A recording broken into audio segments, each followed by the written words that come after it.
ಕೋಡಿ ಬಿದ್ದ ತಿರುಗು ನೋಡ್ಲ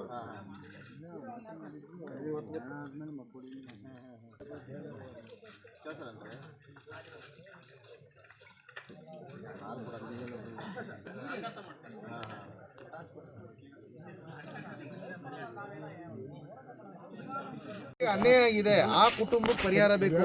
ನಾವು ಇವತ್ತು ನೋಡ್ತೀವಿ, ನಾಳೆ ಹೋಗ್ತೀವಿ, ಇಲ್ಲ ಬೇರೆ ದಾರಿಲಿ ಓಡಾಡ್ತೀವಿ. ಆದ್ರೆ ಈಗ ಸತ್ತೋಗಿರೋದು, ಡ್ಯಾಮೇಜ್ ಆಗಿರೋದು ಆ ಕುಟುಂಬಕ್ಕೆ.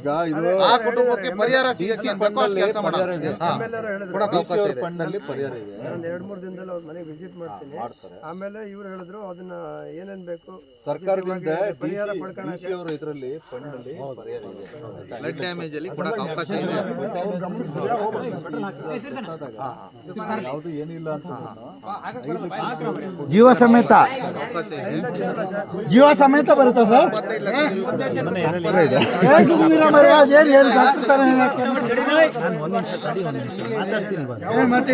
ಮಾತಾಡ್ತಾರೆ ಇಲ್ವಾ? ಅದಕ್ಕೆ ನೋಡಪ್ಪ, ನಾಳೆಯಿಂದ ನಾವು ಒಳ್ಳೆ ಸ್ಟೆಪ್ ತಗೊಳ್ಳೋಣ.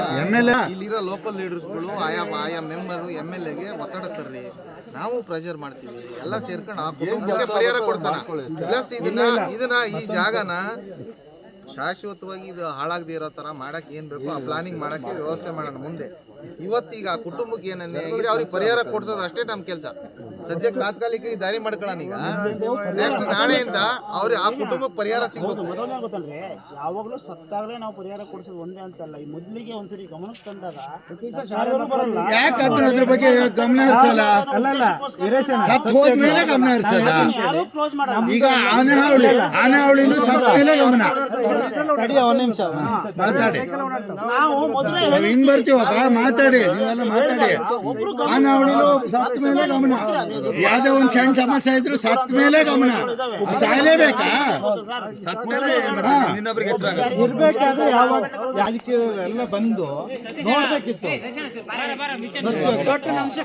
ಈಗ